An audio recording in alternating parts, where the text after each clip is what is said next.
Okay, so tonight we continue. This is the second night of our talks by our Bhante Punnaji. And yesterday we were discussing dependent origination and answering questions. So I hope you all tonight have prepared more questions.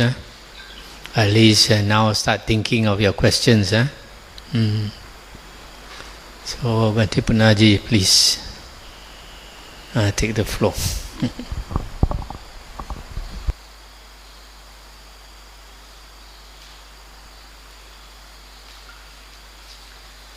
Well,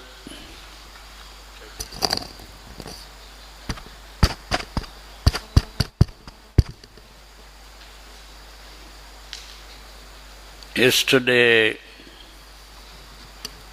we only began the discussion of what is called the Paticca Samuppada. Paticca Samuppada, these are Pali words, and normally in English it is translated by the British translators as dependent origination, and our Venerable Dhammavuddho called it conditioned arising.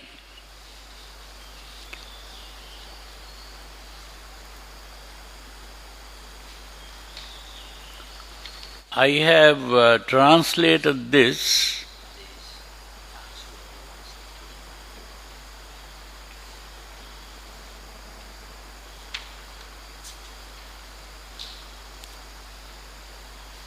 the translation that I have used, the English words I used, is concurrence of antecedents.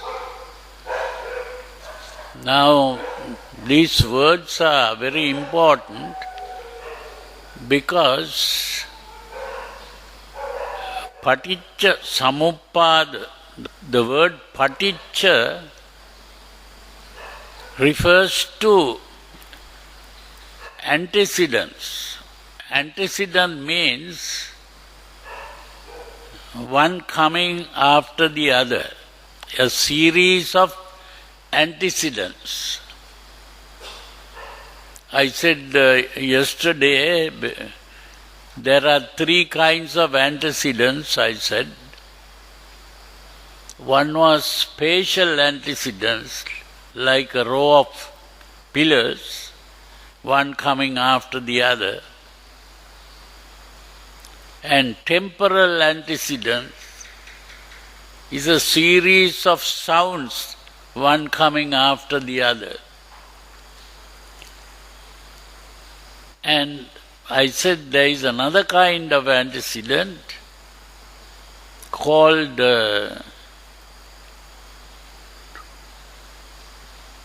logical antecedent. Logical antecedent is simply a series like 1, 2, 3, 4, 5, 6, 7, 8, 9, 10, like that. There again, 1 comes before 2, 2 comes before 3, and so on. So here the Buddha is talking about a series of antecedents. But at the same time, he says, Samuppada. The word Samuppada means it is happening at the same time. So I use the word concurrence. Concurrence means it is happening at the same time. Like simultaneous, that is also happening at the same time. So the word concurrence, the concurrence of antecedents, a series of antecedents that come one after the other, but they all happen at the same time. Now that is, we explained it yesterday, and today we are going to talk about how this is happening and what are we talking about. We are talking about how the world comes into being. You see, once when I was in Canada, I was invited to give a talk to some prisoners. There was a monk who was already a Western monk, who had become a monk, and he used to go and give talks to the prisoners. Say about once a week he goes to the prison to give a talk. So when he saw me, he asked me if I could come and give a talk to the prisoners. So I said okay, and we went. So I was talking, I am not sure what I said, but I gave a talk. Now at the end of the talk, there was a question time. And there was a young man who was a prisoner. He asked a question. The question was, who created the world? That was the question. Because Buddhists don't normally talk about the Creator, so this person may have become interested in knowing what the Buddhists have to say about it. So he asked who created the world. So I thought for some time and I said, you created the world, I said. So that other monk who invited me to talk, he thought that I gave the wrong answer. And then he started talking himself, and after that he didn't allow me to express anything. So this is because most people tend to think that in Buddhism they don't talk about the beginning of the world. That's how they think, because we don't believe in a creator of the world. That is why most people think that we are atheistic. They say that Buddhism is not even a religion, it is an atheistic philosophy, they say. Because they think to be a religion you have to talk about gods and the Creator and how the world was created and all that. And if the Buddha didn't talk about that, so and also they say Buddhists don't believe in supernatural beings, so therefore Buddhism is not a religion. That is from their point of view. But the problem is that I have always pointed out when I talk about Buddhism that Buddhism is not an atheistic philosophy. Buddhism is a religion. And we have our own definition of religion. We are not following their definition of religion. And in our definition of religion, their religion is also a religion. Only thing is, our religion is not what is called a theistic religion. Our religion is what is called a humanistic religion. We are neither theistic nor atheistic. We are humanistic. Now what does that mean? It's very important to understand that. First we have to understand what we mean by religion.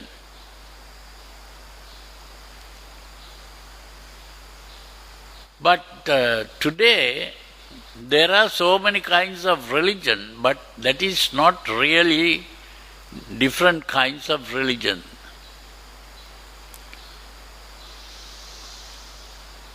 These are different cultures. So we have to understand the difference between a religion and a culture. Now we know that all animals, they have this tendency to live together in groups. Now if we look at these insects, they are always living together in groups. And even cattle will be living together. All animals, they live together. Why is that? There is a reason for that. The reason is for security. Because if they begin to live alone, there is this tendency of all animals, which if you look at the channel, TV channel where they show animals, you will understand that every animal has to go in search of food. Otherwise, if they don't have food, they die. So when they go in search of food, what happens? Another animal comes and makes that animal the food. You see, what this means is, if there was a God who created the world, that God has created the animals in this way, one animal eating the other animal. There is no security for the animals. And the other thing that Charles Darwin observed was that every animal, every plant is struggling to exist. So existence has become a struggle. And in spite of the struggle, the environment is opposing the struggle. The environment is not helping the struggle to exist. So that life or living beings have to be going against the environment to keep on living. And going against the environment is not to change the environment, but they begin to change themselves. And that is what Charles Darwin saw as evolution. Evolution is where every animal is struggling to exist by changing their own self. A transformation. So you see, this struggle to exist is the problem. This is a big problem. Not only for animals, human beings also have to do the same thing. They have to struggle to exist. If you don't eat, you die. And it's not only eating. If you don't breathe, you die. If you don't have the proper temperature, you die. So many other conditions necessary for existence. So this is the real problem of life. The problem of life is this insecurity of life. This is what the Buddha was trying to point out. This is what he saw when he was Prince Siddhartha. He saw an old person, a sick person, and a dead person. The moment he saw this, he saw the realities of life. The reality is the struggle for existence and the difficulty of continuing to exist, because every person has to die. If you are born, you are in the process of trying to avoid death, but still you have to die. This is the problem. And you know, when a baby is born, what is the thing that the baby does? The first thing. All the mothers know about this. The first thing that the baby does is crying. Why is this baby crying? Because when the baby comes out of the mother's womb,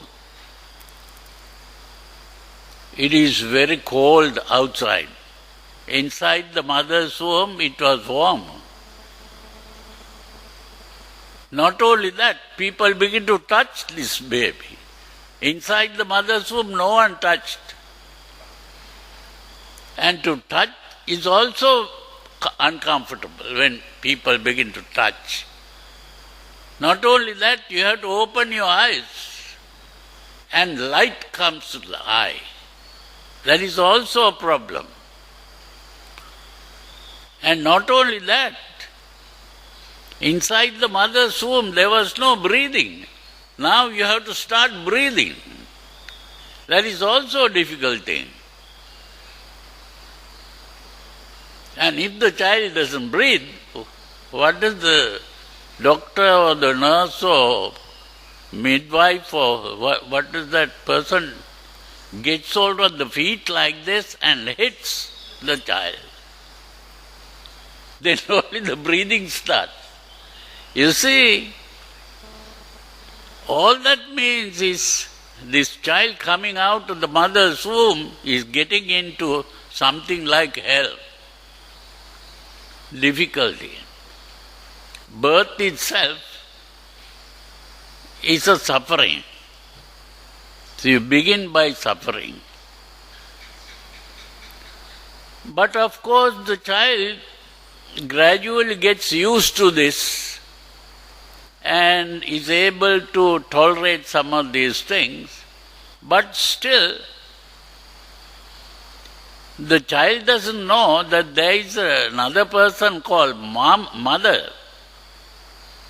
Or even the father, he knows nothing about the father. But after some time, the child begins to realize that mother is a different person, not himself or herself. You see? And only when the child begins to cry that the mother will come. Other times the mother is away. So like this, the important thing is gradually as the child begins to grow up, this child begins to realize that living itself is a big problem. And the only help the child can get is from the father and mother, or maybe an elder person.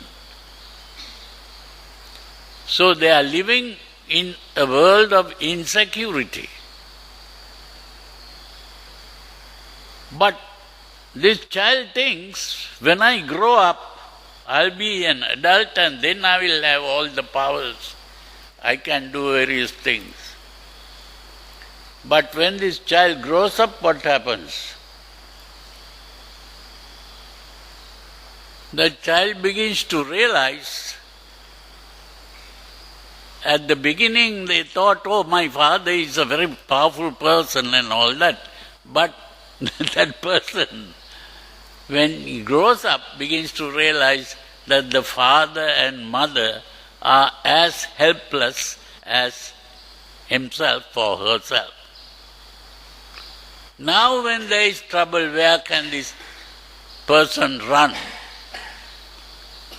As a child they could run to the mother or father, but now as an adult, where can they run when there is a problem?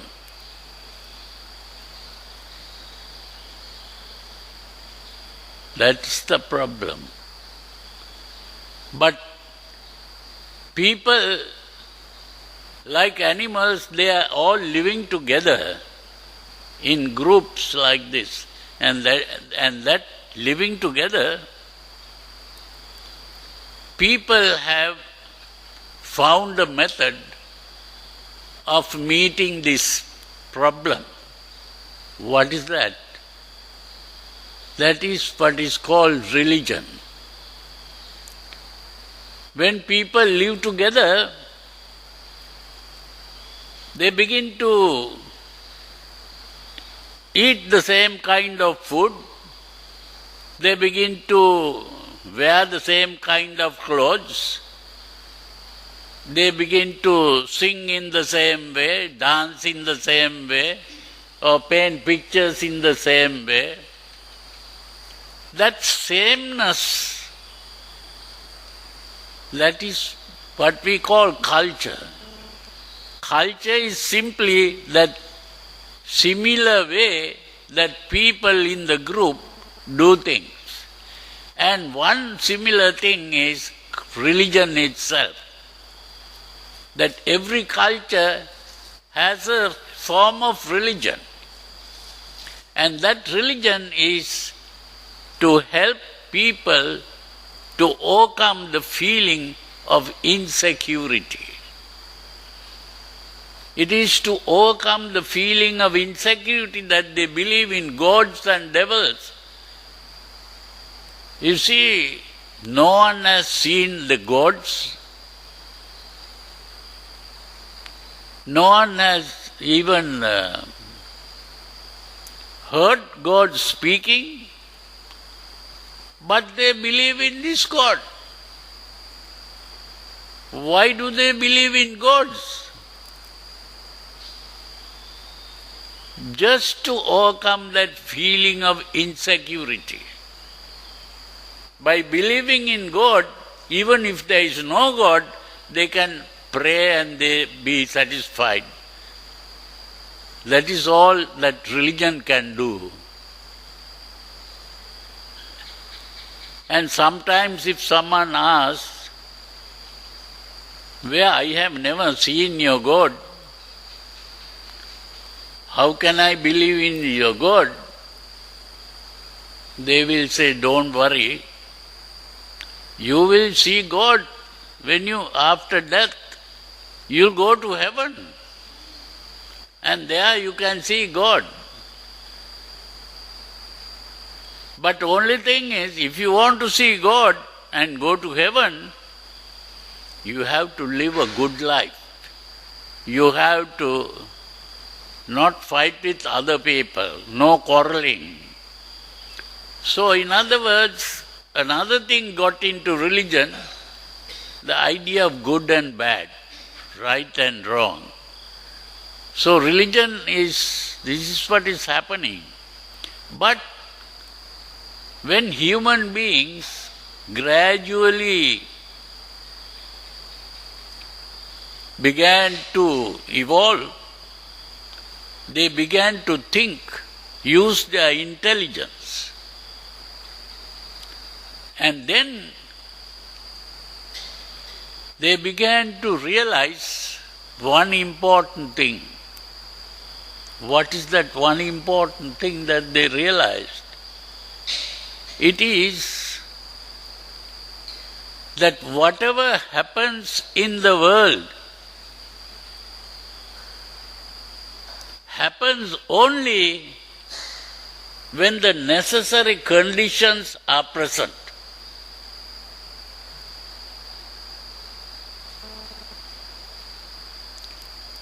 That is what today the modern scientist has discovered. All modern scientific inventions, discoveries, all that depends on this one important law. Whatever happens in the world happens only due to the presence of the necessary conditions. Therefore, it is not done by gods and devils and supernatural beings.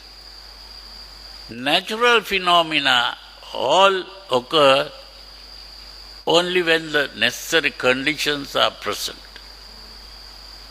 That is called the law of determinism.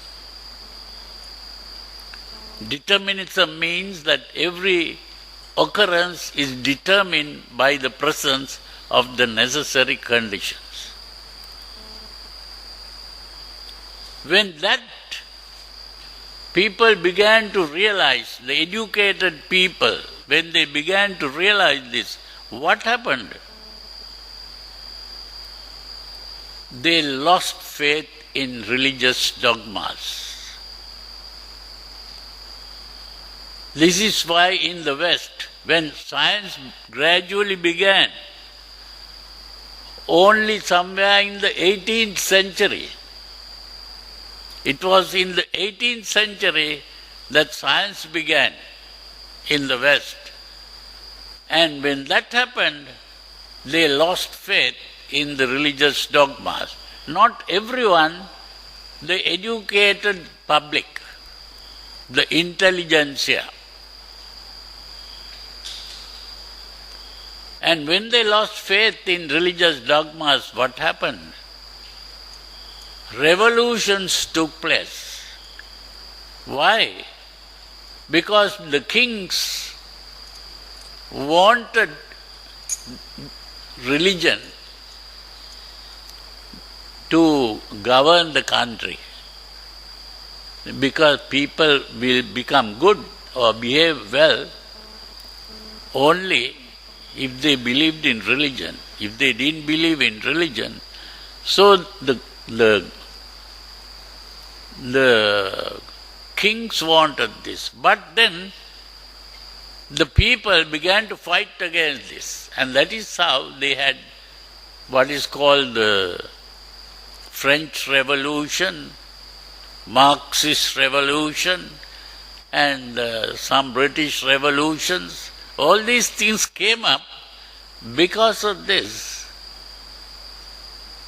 But one very important thing that happened was science came up and the people wanted to fly like birds in the air. But they couldn't fly because they didn't have wings. So they thought, what are the conditions necessary for flight to take place? How does the bird fly? And these people called the Wright brothers, they discovered the way and they created the airplane. You see, in ancient times people couldn't create a flame. Today people just strike a match and the flame comes up.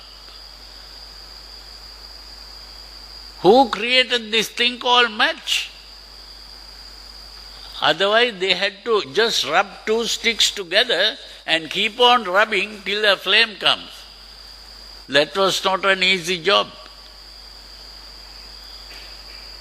You see, they discovered this, they found out what are the conditions necessary for a flame to arise. And they created the conditions. Ultimately, that is how they made the motor vehicle, that is how they made the airplane, that is how even people went to the moon.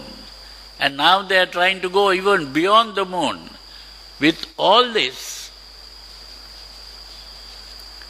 but the problem is, have they solved the problem of existence? That is the point. Long before the Westerners came to know about this law called determinism, it was the Buddha who brought this idea into the world. He did it in India, not in the West. But did he make any airplanes? Did he make any computers? Did he make any air conditioning? Or even a matchstick? No. Why did he do that? You know, there is a story where a certain person came to the Buddha and said, well, the Buddha is a great person. What is happening?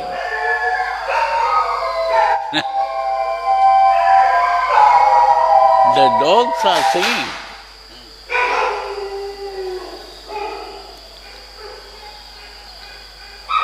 They like to sing. Huh? Dogs like to sing. So, very important thing is that when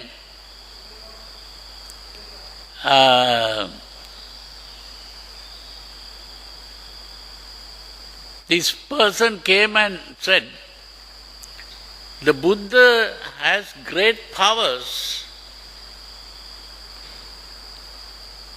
His great powers are such that if he makes a wish, may this Himalaya mountain, the highest mountain in the world, if he simply makes one wish,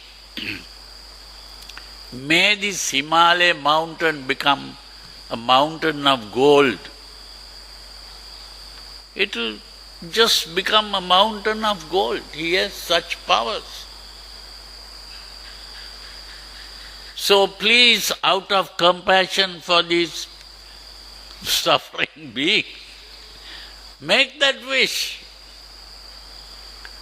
That's what that man said. So the Buddha said, well, you have understood me. You have understood that I had such powers. That is true. But do you know that if I do that, if I make that wish and make the Himalaya mountain a mountain of gold, do you know how many people will be killed because of that? You cannot satisfy one person. One person will want to own this, and then another person will come and kill that person, and there will be fights, wars. And this was really proved. If you study the history of United States, there was a thing called the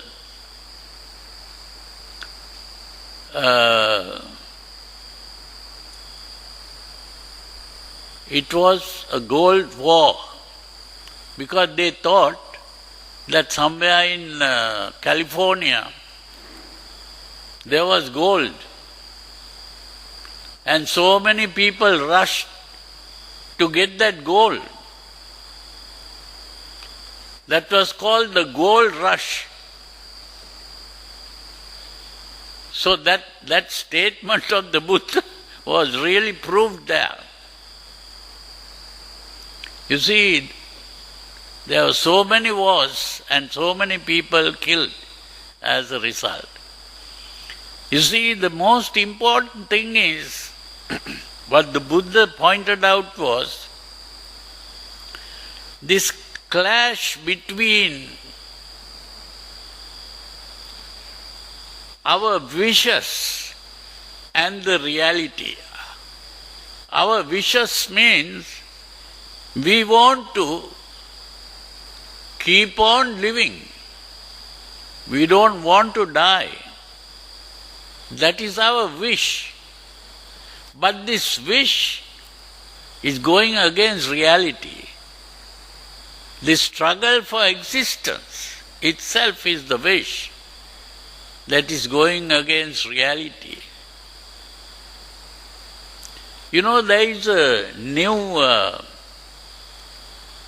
school in the West, a school of philosophy that has become very popular today, that is called existentialism. Existentialism is a philosophy. What does that philosophy tell? It says, out of all the animals in the world, it is the human being that is aware of his own existence. Not only that, this human being is also aware that he is going to die. And that creates worries, fears, anxieties. And a solution has to be found. There was one philosopher who is also called an existentialist. He was a Christian. So he said, well, the human intelligence is not able to solve that problem. So the only thing that we can do is to take the leap of faith.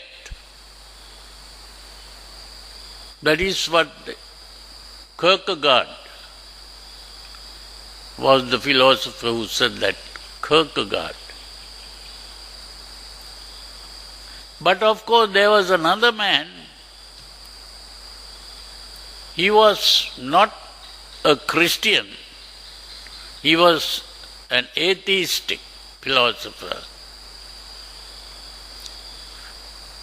His name was Sartre, John Paul Sartre. He said, no, the human being has to one day evolve to a level where he will be able to solve the problem. But he couldn't find the solution. Ultimately, he died as a Marxist. You see, Marxism was not able to solve that problem. So, the important thing is that that problem was not solved by the Western philosophers who became aware of the problem, but they couldn't find a solution. But you know, long before the Westerners came to know about this, it was the Buddha who became aware of this problem. And that is what he called dukkha, today translated as suffering. The problem is the insecurity of life that we are all suffering from. And that was solved by the Buddha. How did the Buddha solve them? If the Buddha solved the problem, then we should be living forever.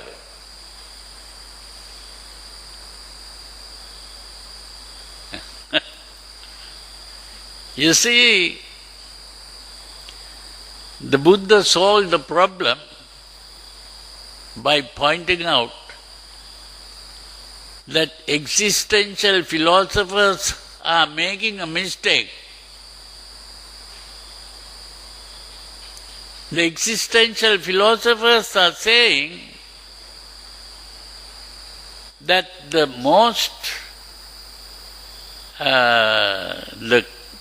correct view is existence, that we exist. What the Buddha pointed out was, that is a delusion.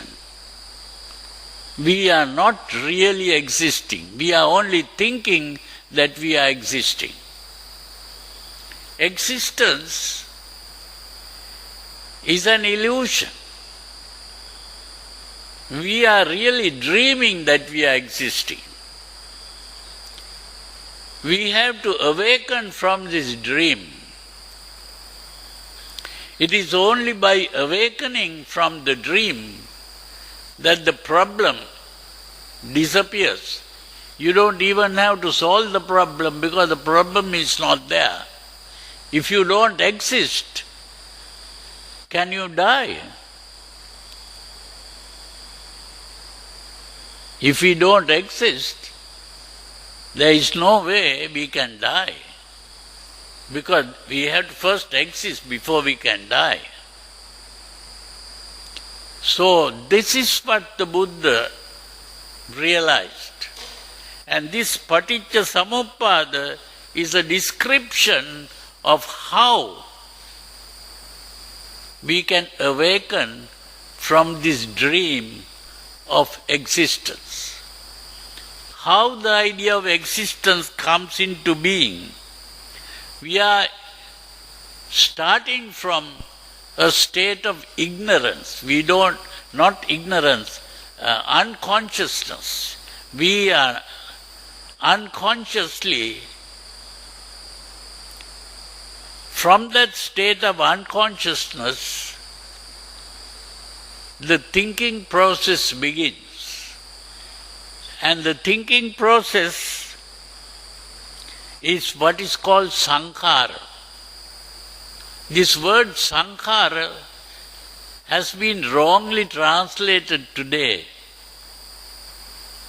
And because it is wrongly translated, people miss the point. You see, very interesting thing to know is this sankhārā is a very simple word. You see, this Pali, Sanskrit and the Sinhalese language is very close. So if you know the Sinhalese language, this is a word that is used in Sinhalese. Sanskarana. We say sanskarana is construction. Now if you are making a building like this, that is called construction. That is constructing the building. And that is called sanskarana. You see, the word sankhārā really means construction. But what are you constructing here? You are constructing the world. This constructing the world, here, now this is put in picture form in this thing. Here we have a green rounded thing here, that is the world. You see that it is the map of the world that is drawn here, and there are so many other things inside here that is on the surface of this ball. That is the world, that represents the world. So this construction is the construction of the world. But in this process of construction, there are three parts. Three parts of the construction.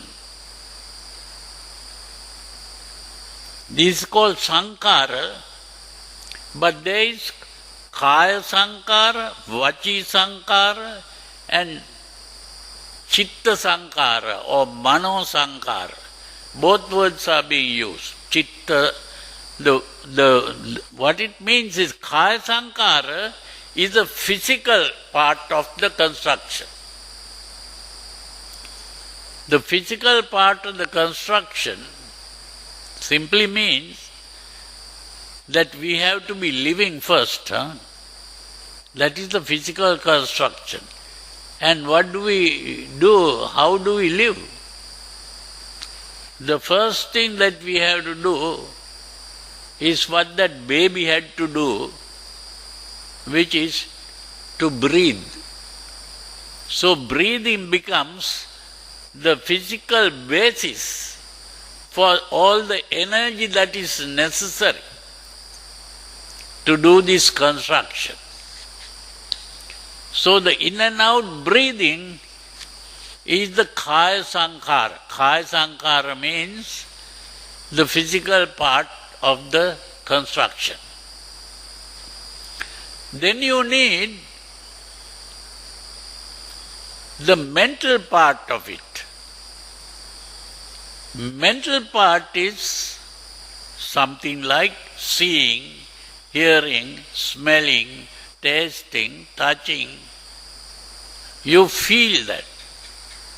That is what is called perception. Perception means seeing, hearing, smelling, tasting, touching. This is perception. And with this perception comes another thing. What you perceive can be pleasant or unpleasant. Then pleasantness or the unpleasant is what is called vedana. And what is seen or heard or smelled or tasted or touched is sanya. So the vedana and sanya, these are, to understand this properly, we have to understand the Pali words and then learn the real translation of the Pali word. Because if we go by the English words that the English people have been doing when translating, they have missed the point. This is the important thing. So Vedana Sanya refers to, now when we open our eyes, can you tell me what you see? When you open your eyes, the only thing that you see is color. When you open your eyes, what you see is not my face, but color. You are making use of the color, you put the colors together and create a face. You see, this is what the painter does when the painter is drawing a picture. What does the painter do? Just putting colors on a piece of paper or wall or whatever. And when you look at it, you are the one who is creating the face. Without your knowledge, you don't even know about it. This is why this is an unconscious process. This is happening unconsciously. You are not doing it consciously. Without your knowledge this is happening. That is why it is based on unconsciousness. Avidya here is unconscious. Sankhārā is the construction. But there is another part of the construction. First is the mental part, that is seeing and feeling, but the verbal part of that construction, that is called vaci sankhārā. So the vaci sankhārā is the verbal part. So you see, that whole thing is constructed in this way, and that is how the vijnāna means perception. Sankhāra paccaya vijnāna. The whole perception of the world comes about through this construction part. And once the construction comes about, you begin to see objects. What do you mean by seeing objects? What you see is a picture. Because this eye works like a camera. If you take a picture with the camera, where is the picture? Is it outside or is it inside the camera? The picture is inside the camera, not outside. So in the same way, when you open your eyes and you see something there, it is still inside here. You understand? So what you are really seeing is a picture, and a picture is called rūpa. Now when I spoke about this, there in this other place, other temple, they said, yes, according to this Malaysian language, rūpa means picture. Is that true? You may be knowing the Malaysian language, no? Malaysian language, rūpa means picture. Huh? And so, this is the important thing, that what we see is a picture. That is the meaning of rūpa. And then you identify that picture. This is a face of a person, or this is a microphone, or this is a paper, or this is a glass. That means we are giving names. Nama and rūpa means name and the picture. We are producing pictures in our mind. So this is very important to understand, that whole thing, when it is constructed, is what is called phassa. Phassa is that construction. Phassa is usually translated as contact. Phassa is not contact. Phassa means, the word that I am using is cognition. Phassa is cognition. That means you are cognizing things and recognizing, recognizing. When you say you have seen a glass here, you have cognized that is the glass. And this cognition means you are thinking of an object.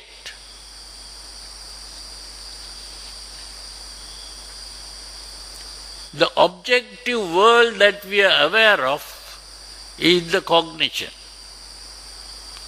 That cognition itself is we become aware of a world outside as an object. But the actual fact is, it is not a world outside, it is all a picture in my mind. When you go and watch your TV, do you see any people there? You see on the screen people, not only just people, even people talking and maybe even fighting and quarreling and maybe singing and dancing. But are there people in that box? It is all an image that you see. In the same way, the world that we are aware of is simply an image in the mind. That is the cognition. And not only that, once the cognition is there, there is a feeling whether what you cognize is pleasant or unpleasant. So there are three kinds of feelings: the pleasant, unpleasant and neutral.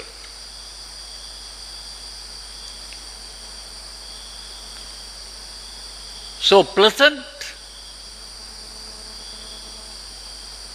feeling, what do? When it is pleasant, we like it. When it is unpleasant, we hate it.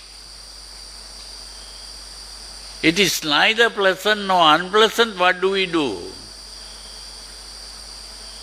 We don't hate or love that, but we just let it be there. You are aware it is there, that's all. That is what is called tanha. Tanha is today translated as craving. Tanha is not craving. Tanha is your emotional reaction to pleasant, unpleasant and neutral things. The emotional reaction to pleasant things is called kama tanha. The emotional reaction to the neutral is called bhava tanha. And the emotional reaction to the unpleasant is called vibhava tanha. This tanha is not craving. Tanha is your emotional reaction to the object. Now when that happens, your experience is divided into two.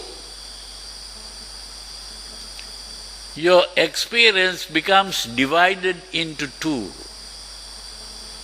What does that mean?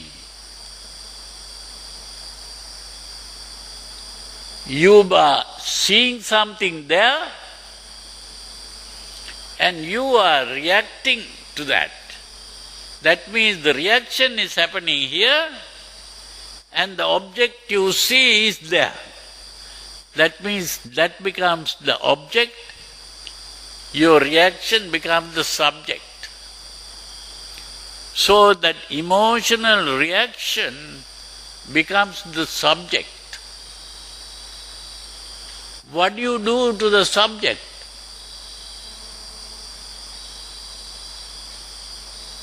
What is inside you,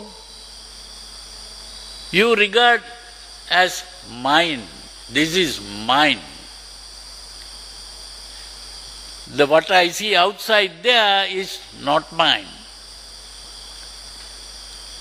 So we see what is not mine and what is mine. That thinking it is mine is what the Buddha called Uppādana.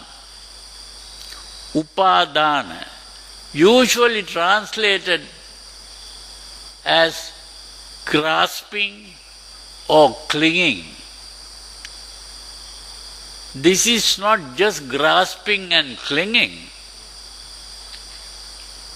If you say this is mine,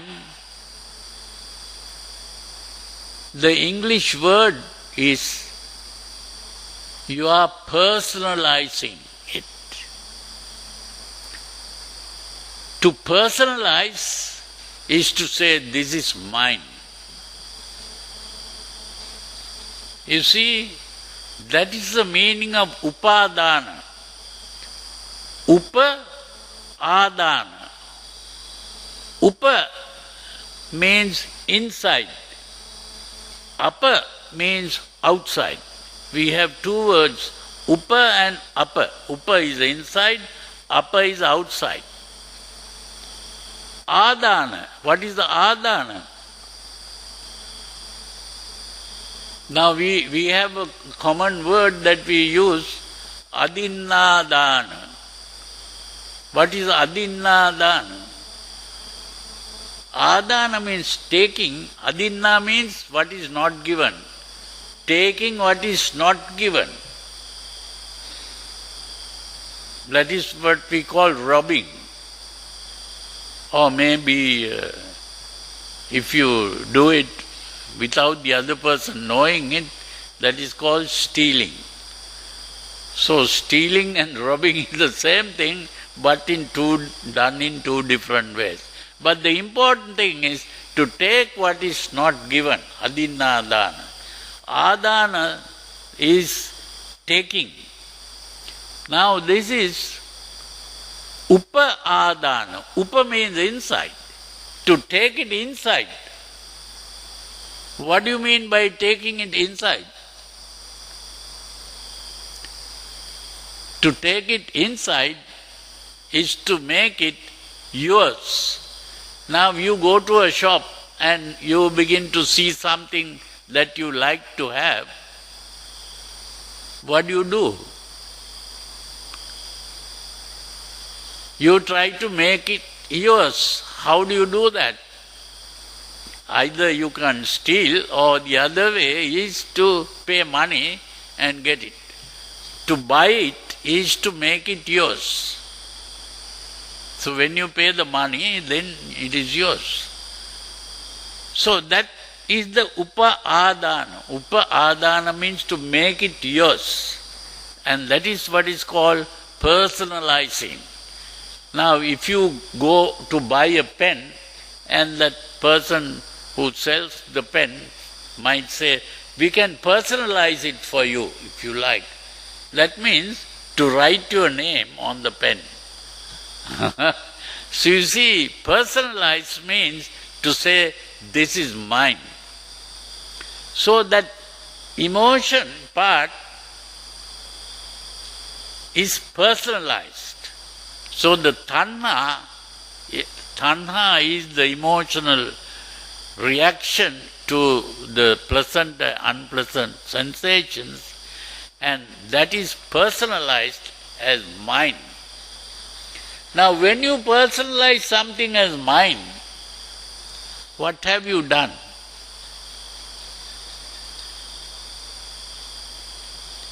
If this is the first time you are doing it,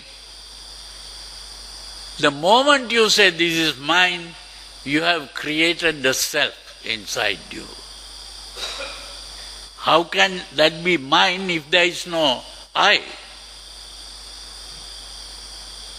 The I has to be there to make it mine. That making it I, the I coming out, is what is called bhava. Uppādana pacca bhava. There bhava means the I has come into being. But the moment the I has come into being,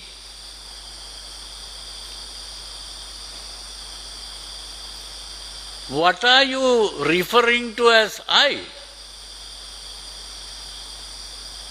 You have said mine.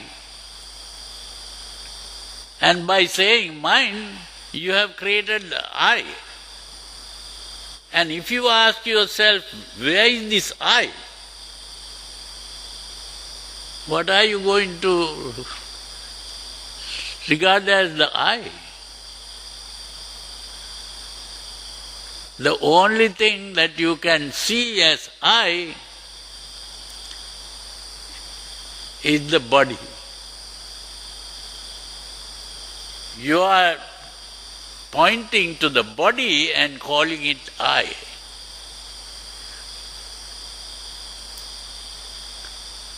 Now the moment the body becomes the I, now the I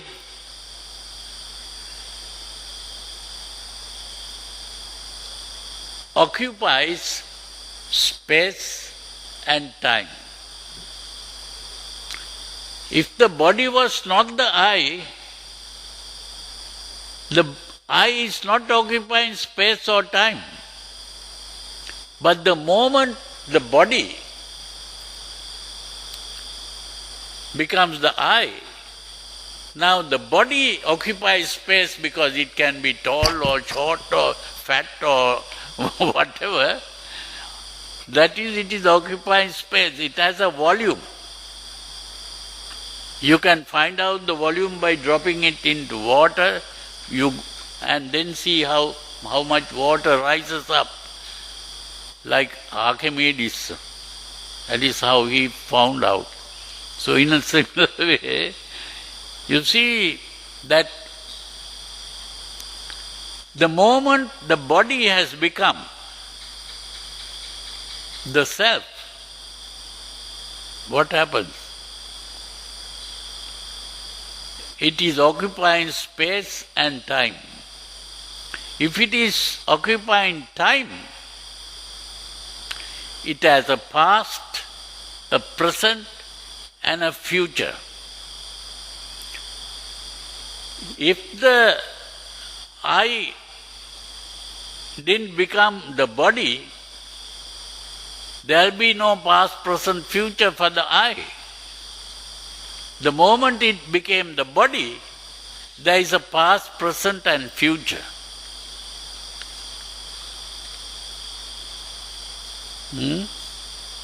So once the past, present, future comes, the past is the birth, future is the death, present is the aging process. So in other words, now the I is born, it grows old, it falls sick, it dies.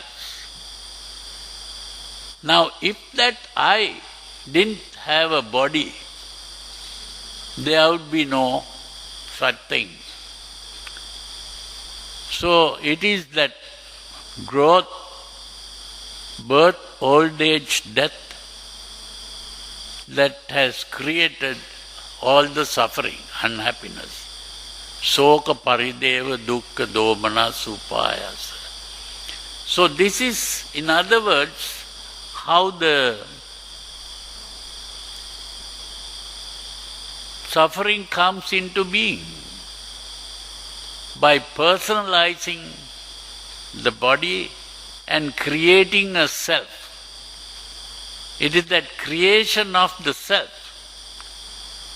that brought about this whole thing.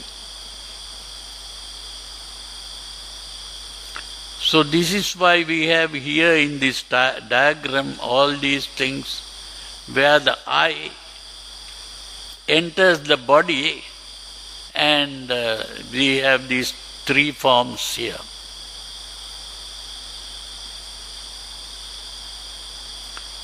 So I think that is enough for the day. You have understood the meaning of this, how not only the world has been created, you have also understood how the self has been created. The self being created leads to all the suffering. If someone dies somewhere on the road, that is not going to make you so sad. But the moment It is your mother or your father or your brother or sister or even yourself. That is how the suffering comes. So in other words, it is the idea of self and the mind that has created the suffering. This is why the Buddha said, Sankittena panchupadana khandha dukkha. In short, these 5 parts of the process of perception is the dukkha. So, we stop there. Thank you, Bhante, for your explanation of Paticca Samuppada. So now I would like to invite questions from the floor.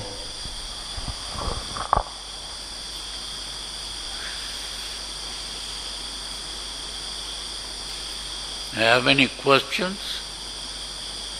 But very difficult to... You have to think about this for a long time before the questions come up.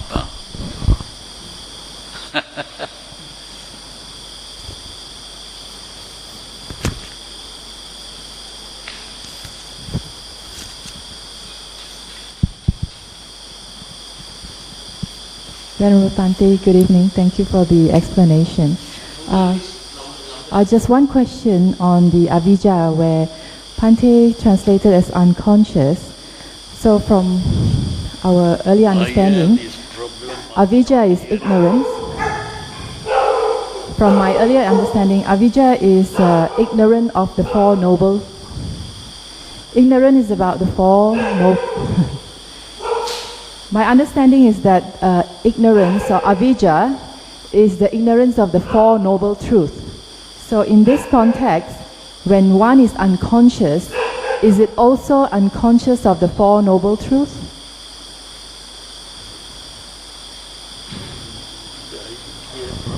He said avijja is defined by the Buddha as not understanding the Four Noble Truths. Yeah. So how does it coincide with your unconsciousness? Well, it is true that avijja is not understanding the Four Noble Truths. But what is the Four Noble Truths?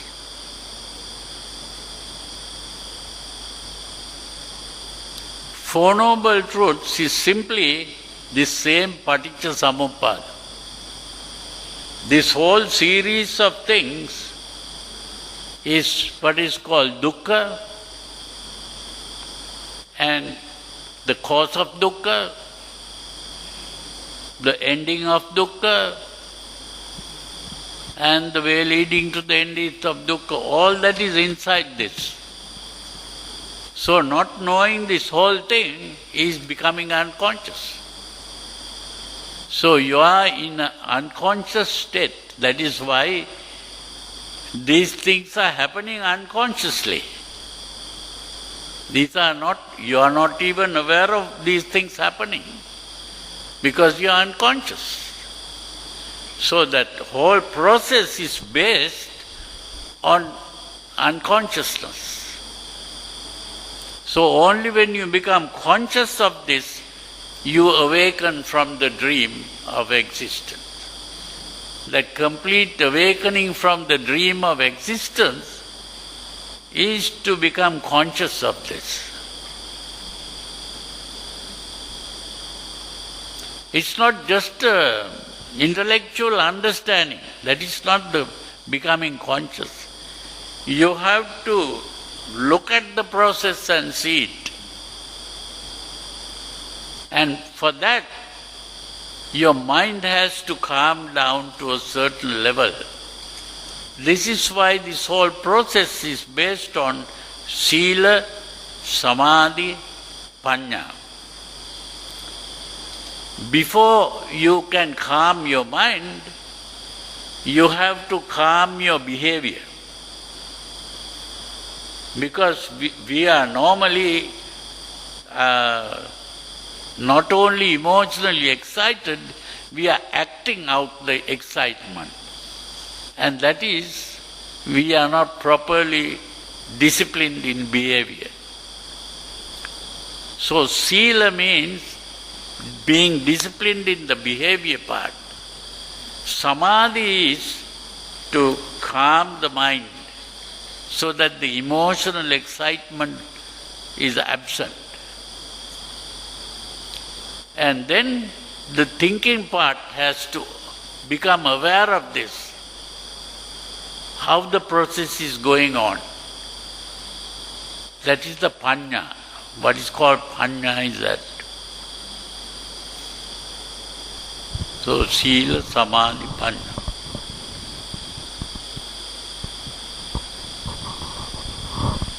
Bhante, if avijja is not understanding the Four Noble Truths, wouldn't ignorance be a better translation? Huh? If avijja is not understanding the Four Noble Truths, would not ignorance be a better translation? Yeah, it is complete awareness of this whole thing. Not just an intellectual understanding and now I know the theory and all that. It's not just a theoretical thing like that. This is why there are two things, theory and practice. So this is a practical awareness of that whole process, not just understanding the theory.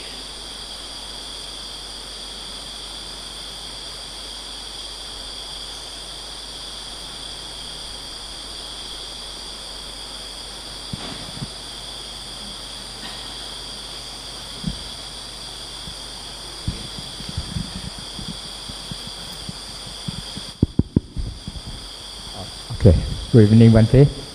Coming back to avijja, Bhante, when the Arahant has eliminated the asawa, so when the Arahant has eliminated his asawa, one of the factor is avijja, ignorance, Bhante. Ignorance. Yeah, is that ignorance? The Arahant is a person who has seen this happening, directly aware of it, not just learning a theory. That is the meaning of becoming an Arahant.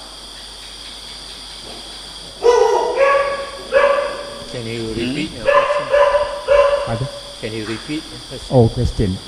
Bhante, I was referring to the Arahant. When the Arahant has eliminated his asawa, that one of the asawa, one of the factor is ignorance. So if that ignorance is the same as the avijja. You see, this thing called asava has to be understood also. Now, this is also badly translated. The word asava is derived from a root called sru. Sru. That root sru means flowing, flowing. Now we say the water is flowing through sru, sru, sru, sru, like that. That flowing is the sru.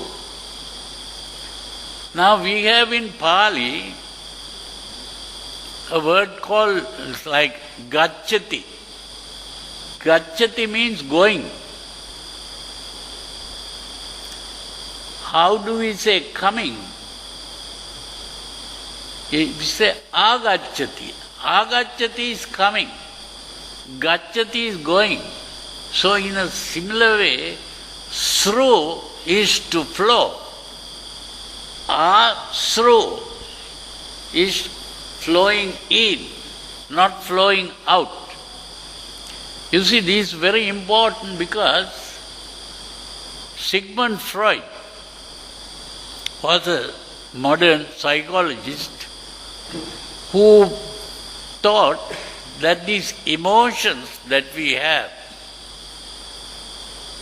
is rooted in the body, and it begins to flow out, seeking an outlet. If you are angry, the anger comes from inside and it is flowing out. It seeks expression. Flowing out is to express the anger in the form of actions, maybe in the form of words. You may start using bad language, and maybe in action you may go to fight and quarrel with people. That is flowing out. The anger is flowing out. Because Freud was a scientist, he was a medical doctor who had studied the body and how the body is working. And so he saw that anger is simply a thing that starts with a secretion from a gland. There is what is called the adrenal gland. From the adrenal gland, a hormone is secreted called adrenaline. Now that gets into the blood, and the blood carries this to the whole body, and actions take place in the body. Now that kind of thing is happening inside the body, and that excitement, the emotional excitement that comes from that, is now expressed in action. So in other words, he saw that these emotions cannot be got rid of. We can't get rid of emotions, he thought, because it is coming from inside and always seeking an outlet. So the only solution that he saw was what he called sublimation. He had a word called sublimation. Sublimation means to send that energy on good channels. Good channels, that means if you are angry, instead of trying to fight with people, maybe that anger can be sent on another more socially acceptable channel, like maybe you are fighting with diseases or something like that, or maybe you are trying to help children to adapt better methods of behavior or that sort of thing. So he is using that.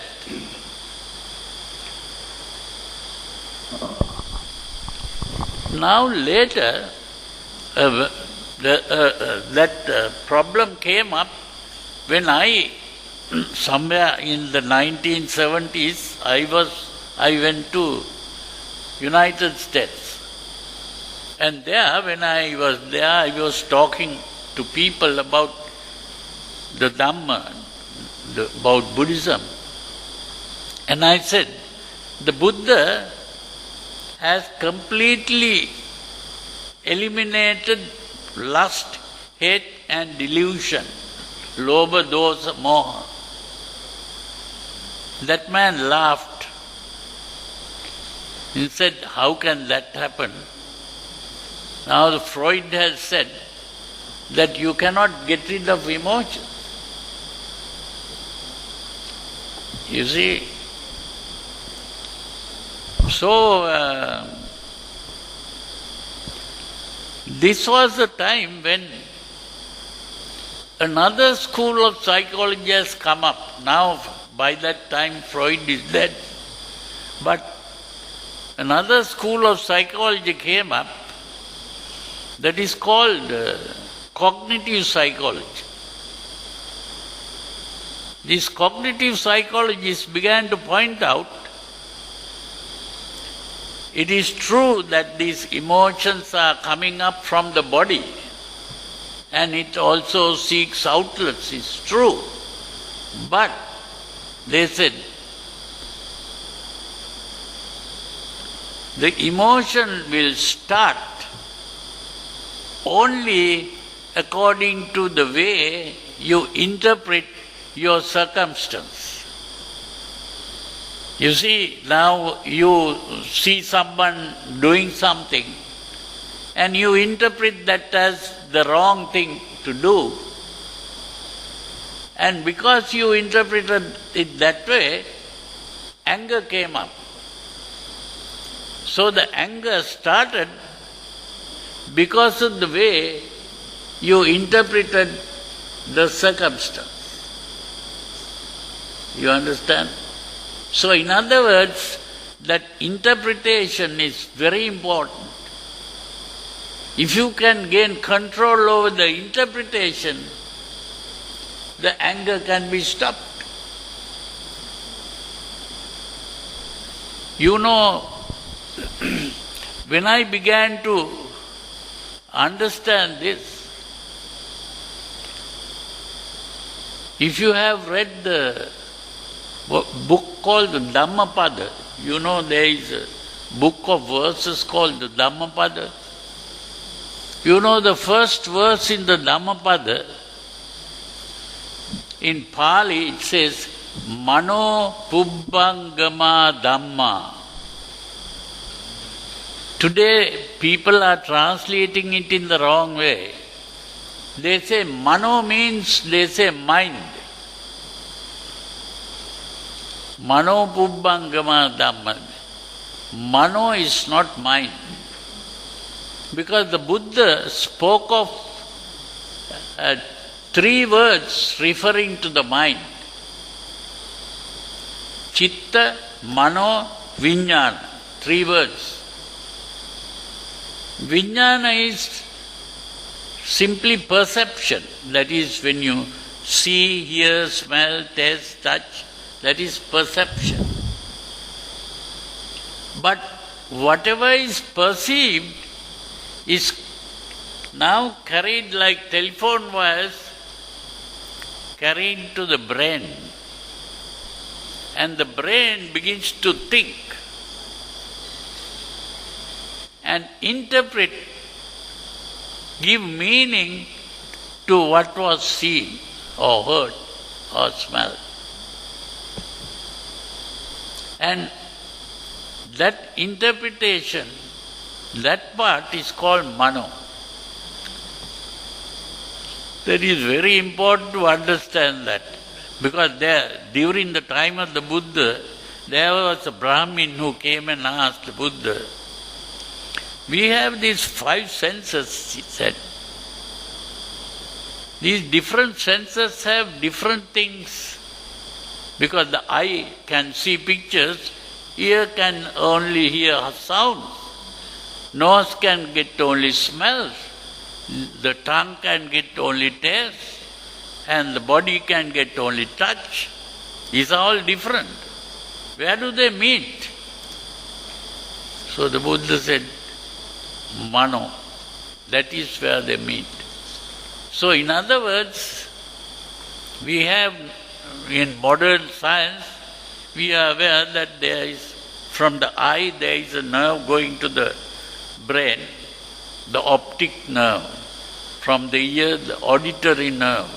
From the nose, olfactory nerve. Like that, different nerves carry messages like telephone wires, and the brain begins to think, and that thinking is Mano.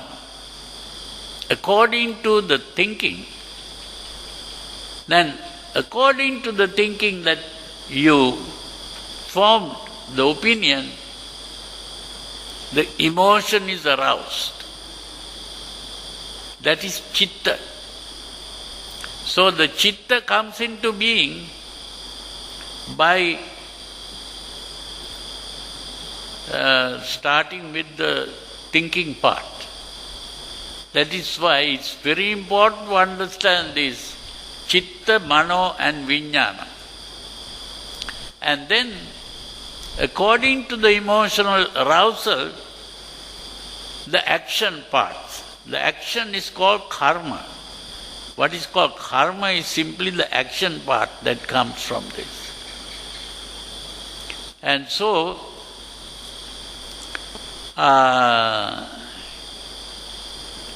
the important thing here is that the Buddha made use of this fact.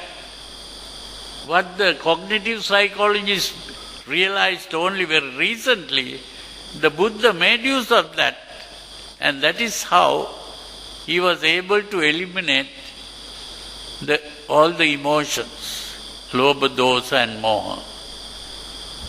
It's very important to understand those things. And this is why even in our meditation, when I speak about the meditation here on this other page, other side of the paper, we have what is called the third level meditation. We are talking about the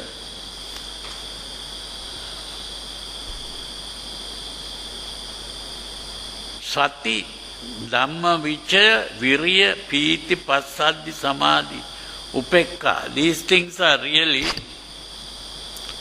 an explanation of how the Buddha made use of the thinking part. By changing the thinking part, completely change the mind. That is how the arahant comes into being. When the mind is properly changed, and if you want me to explain it, the sati really refers to, sati is not mindfulness. Sati I call introspection. That means turning the mind inwards, not outwards. Sati is not mindfulness. Mindfulness means your mind is aware of whatever is going on outside. That is not mindfulness.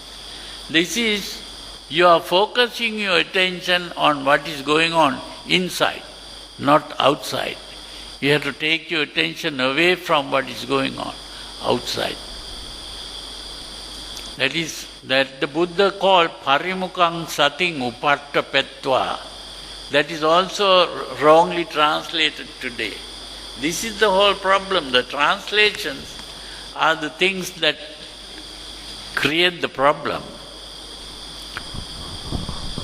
So, when the mind is focused within, you begin to become aware of how the mind is producing the emotional excitement. That means what is called satipatthana is becoming aware of the body, becoming aware of how the body feels, becoming aware of the emotional state, and becoming aware of the thinking part. Dhamma, the word Dhamma there is not just the teachings of the Buddha. The Dhamma there simply means the concept, the interpretation of what has been perceived. And by becoming aware of this, the Dhamma is examined. That is what is called Dhamma Vichaya. You are examining that interpretation. So when you begin to examine the interpretation, then you begin to see that it is only an interpretation. It is simply not necessarily true. The moment you become aware of that, the thinking part becomes able to completely eliminate the emotional part. When that happens, the mind calms down, and it is that calming down of the mind that produces samadhi, the jhana. And when the samadhi comes up, you are in the first jhana. Then from the first jhana you go to the second, third and the fourth jhana. And when you are in the fourth jhana, a very important thing happens in the fourth jhana. What happens is, you're focusing your attention on the object stops. Instead of focusing attention on the object, you begin to focus your attention on the process of perception.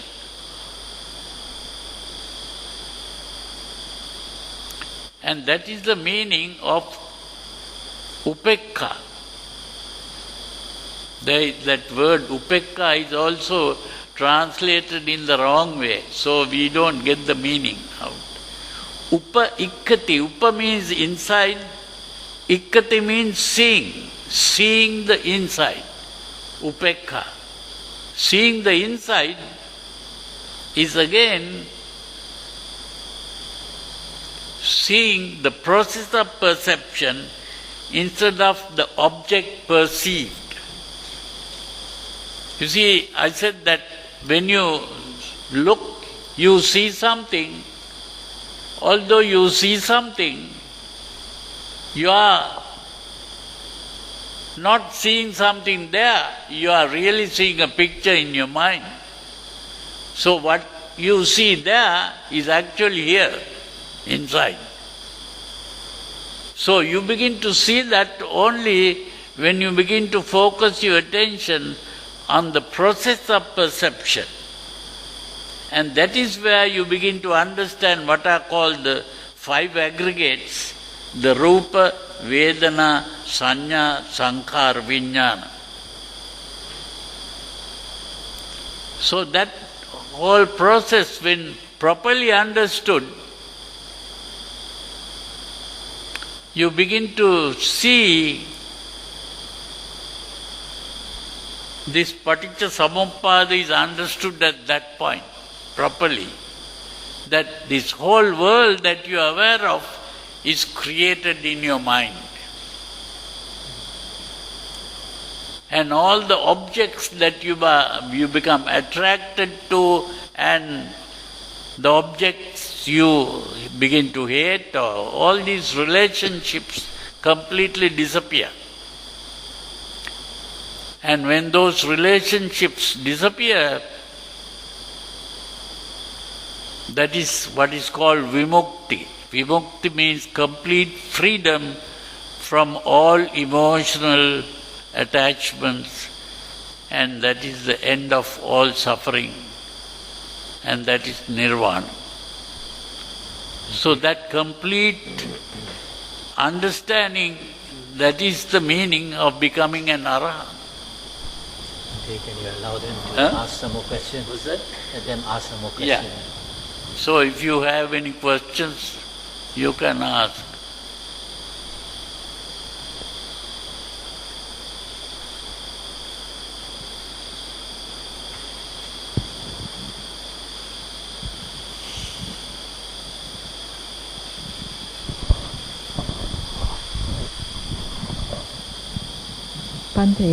Bhante mentioned that upekkha is seeing the process of perception.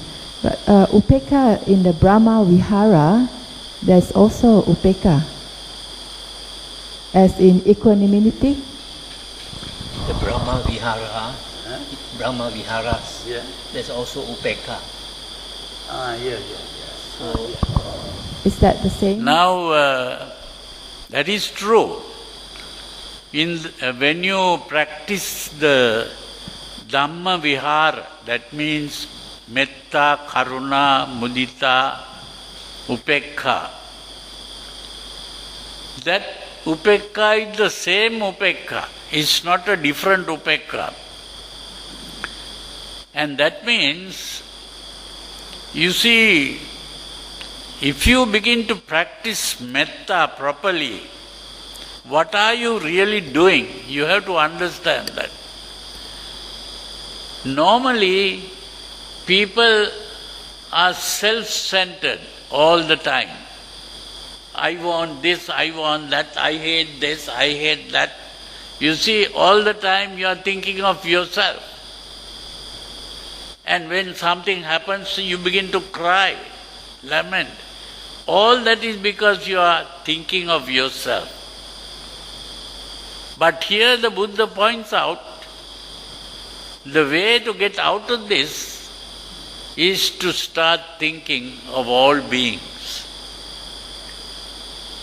Even if you are unhappy and suffering, well, this is my suffering.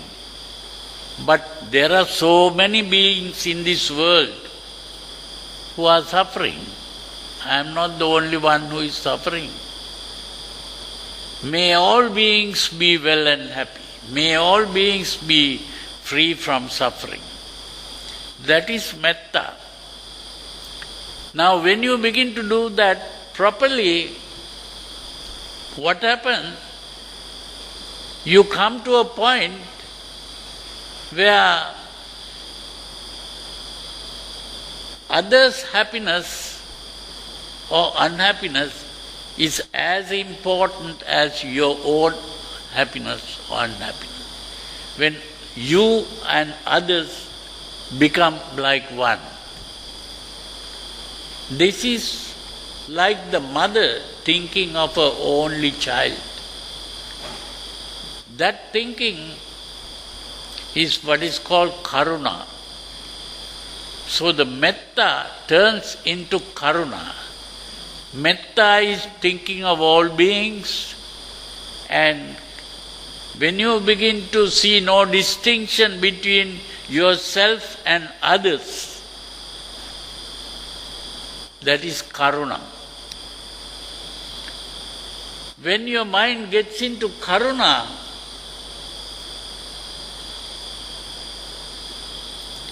all selfishness disappears. With that, all unhappiness disappears. Because all unhappiness is self-centered. And that state of unhappiness, when the unhappiness disappears, you become happy. And that is the happiness of selflessness.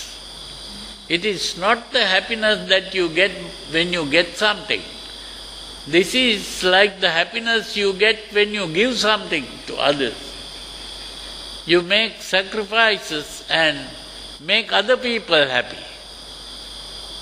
So this is an unselfish or selfless kind of happiness. Now when that happiness occurs, that happiness is not an emotional excitement. It is a very calm, tranquil state of the mind. It's not an emotional excitement. Because all emotional excitements are self-centered. Here all that has disappeared and the mind is calm and tranquil. When the mind is calm and tranquil, you are not looking out about what is going on outside. That means your mind is not disturbed by the changing vicissitudes of life, gain and loss, fame and ill fame, praise and blame, pleasure and pain. These are called the Attaloka Dharma, the 8 vicissitudes of life. So your mind is not disturbed by external things, because your mind is now focused within. When the mind is focused within, you have really come to that fourth jhana. So these metta, karuna, mudita, upekkha are actually getting into the four jhanas. So there, the last is the fourth jhana. Your mind is focused within, and you become aware of the process of perception and not the object perceived. So becoming aware of the process of perception, you become aware of what are called the five aggregates. I don't call them five aggregates, I call them the five constituents of the process of perception. Five constituents of the process of perception.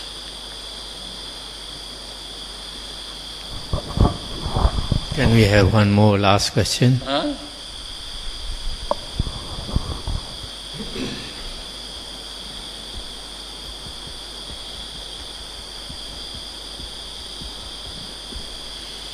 Okay, so if there's no other question from others, my question then would be that I think Bhante has expounded on how the 12 paticca samuppada and how the becoming of life. And so can you explain briefly then how do we, what's the other way around then? How do we stop this process? How do we use paticca samuppada to get out of the suffering?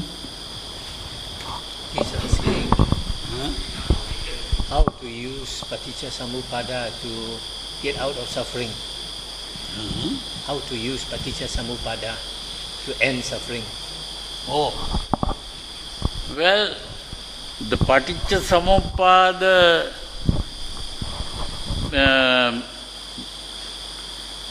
you have to become aware of that process, not only just learning it like a theory. You have to, it's the meditation itself, where you begin to focus your attention within. That's why I said the satipatthana is focusing the attention within, not looking outside. So the satipatthana is introspection. It is this introspection that will help you to become aware of what is going on inside in this way. So the real meditation is introspection.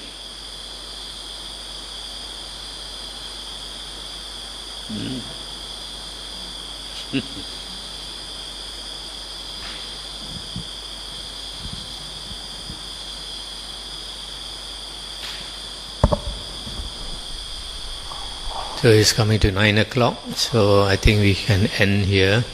I'd like to thank Bhante Ji for these 2 nights, giving us these talks. Let's say a big sadhu to Bhante. Sadhu, sadhu, sadhu.